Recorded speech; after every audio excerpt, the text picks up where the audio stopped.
Question 2. 2 minus 3i,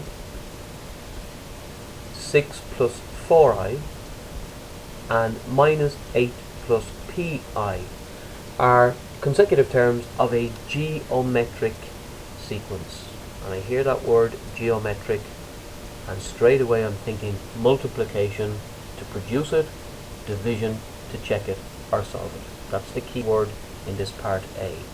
So if these are consecutive terms in a geometric progression, geometric sequence, then the third one divided by the second one would be exactly the same ratio as the second one divided by the first one. So in other words, minus 8 plus pi over 6 plus 4i will be equal to 6 plus 4i over 2 minus 3i. The rest of this question is very simple because all now we've got to do is cross multiply.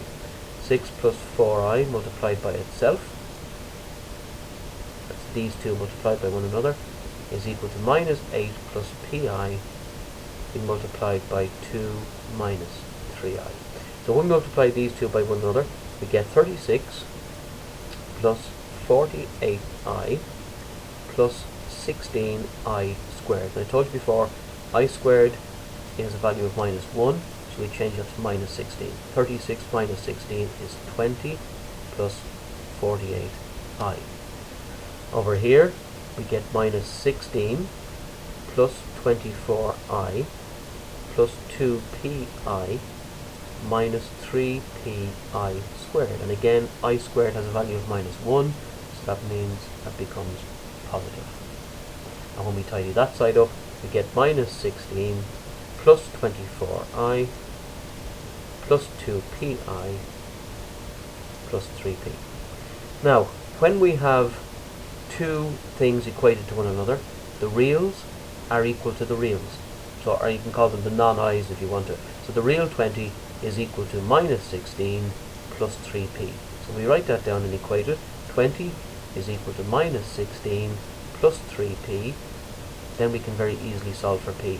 That gives me 36 is equal to 3p, so therefore p is equal to 12. Okay, part B. Z is a complex number such that z to the power of 6 is equal to a plus bi, where I squared equals minus 1. The Argand diagram shows the 6 roots of z to the power of 6. Now you've got a diagram of a circle. On the circle we have z1, z2, z3, z4, z5 and z6. Key thing about these z's, these numbers, these roots, they all have the same modulus. So if you take that circle running through 2 on the imaginary axis and minus 2 on the imaginary axis, plus 2 and minus 2 on the real axis, that means the radius of that particular circle is 2. Now, we're told from the table below that z1, the root z1, is equal to root 3 plus I. So therefore, if you take a look at that diagram, root 3 plus I means root 3 units along the real axis and 1 I unit up the imaginary axis. So therefore, we get a triangle. And that means then, in part B, that if we're to look at where z1 is root 3 units along the real axis, it's 1 I units up the imaginary axis, and we end up getting a triangle. And that's where z1 would be inside the circle. So, root 3, and then we have 1. Now we might as well just go and use the theorem of Pythagoras. We already know, I suppose you don't have to in one sense, because if you look at the diagram, you can already see from the 4 radii that are present in the circle that the length of the radius is 2. So every argument, so to speak, every modulus of every one of those z's is automatically 2. And we'll keep that for later on because we will use it. So it says, given that z1 is root 3 plus I, complete the table below to show the other roots of z6. Well, if z1 is root 3 plus I, z2, take a look at it. It's 2 units up the imaginary axis, but it is directly above 0 on the real axis. So therefore z2 is 0 plus 2i. Take a look at z3. z3 happens to be in one sense a mirror image of z1. So therefore it is minus root 3 units along the real axis, but it's still 1i units up the imaginary axis. So therefore it's minus root 3 plus I. z3 again is a mirror image through the x-axis of z4. Z4 is a mirror image of the z3 through the x-axis, so z4 will be minus root 3 along the real axis and down 1 unit on the imaginary axis, so it's minus I. z5, we can see is bang on the imaginary axis, it's down 2 units on the imaginary axis, it's below 0 on the real, so it's 0 minus 2I. And finally z6, again will be a mirror image of z1 through the x-axis, so it is root 3 and it's down 1 unit on the imaginary axis, so it's minus I. So there's z2, z3, z4, z5 and z6. Now we're told in part 2 to write z1 in polar form.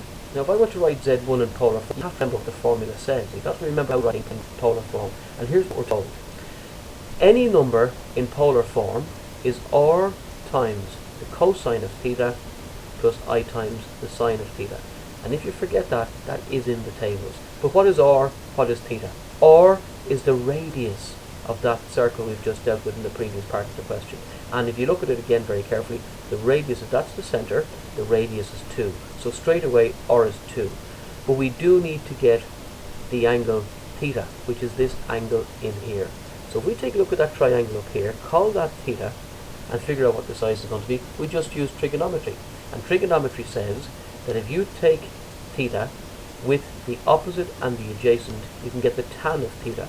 So therefore the tan of theta in this triangle is equal to the opposite over the adjacent, 1 over root 3.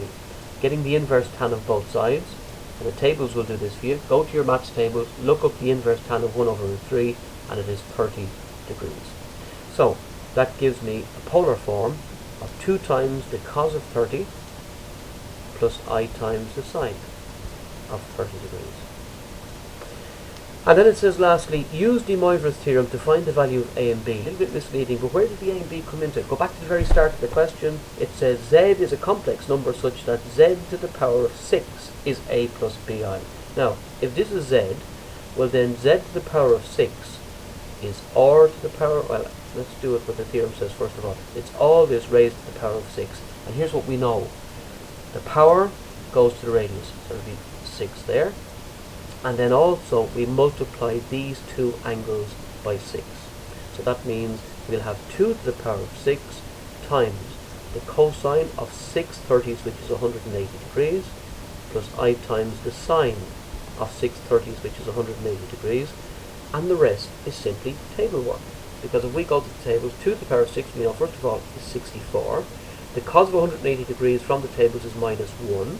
The sine of 180 is 0, so that's no I. And when I remove the brackets, I end up with minus 64 plus 0i. And yes, it is extremely important that you put in the plus 0i, because that is part, it says it wants the value of a and b. So that means a is equal to minus 64 and b has a value of 0.